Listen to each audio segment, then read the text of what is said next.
April 14 doctor B R Ambedkar జయంతి. ఇప్పుడున్న Gen Z కిడ్స్కి అయితే నాకు తెలిసి తెలియదు, బుక్స్ చదివి తెలుసుకునేంత తీరికైతే జెన్జీ కిడ్స్కి లేదు.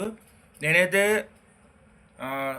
ఒక 5 లేదా 6 పాయింట్లు చెప్తాను బేసిక్ నాలెడ్జ్ కోసం. మీకు ఇంకా ఇంట్రెస్ట్ ఉంటే నెట్లో సెర్చ్ చేయండి, అతని బుక్స్ ఉంటాయి, చాలా బాగుంటాయి చదివితే.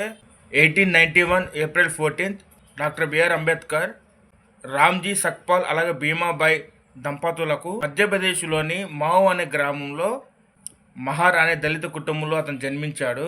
కొలంబియా విశ్వవిద్యాలయం, లండన్ స్కూల్ ఆఫ్ ఎకనామిక్స్లో అతను న్యాయశాస్త్రం సంబంధించిన పట్టాని పొందాడు.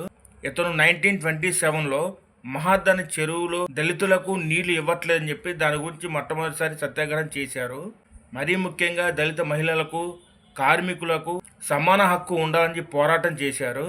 అన్నిటికంటే మోస్ట్ ఇంపార్టెంట్ ఏంటంటే, మన ఇండియాకి రాజ్యాంగ ముసాయిదా కమిటీ అధ్యక్షుడిగా ఉండి మనకు రాజ్యాంగాన్ని రూపొందించారు. మన ఇండియాకి మొట్టమొదటి న్యాయశాఖ మంత్రిగా కూడా పనిచేశారు. ఇతను రూపొందించిన రాజ్యాంగం ద్వారా ఎస్సీ, ఎస్టీ, మైనార్టీ అందరికీ సమాన హక్కు అలాగే రిజర్వేషన్లు కల్పించాలని చెప్పి ఇతను చాలా పోరాటం చేశారు. అంబేద్కర్ గారు చివరి రోజుల్లో బౌద్ధ మతాన్ని స్వీకరించారు.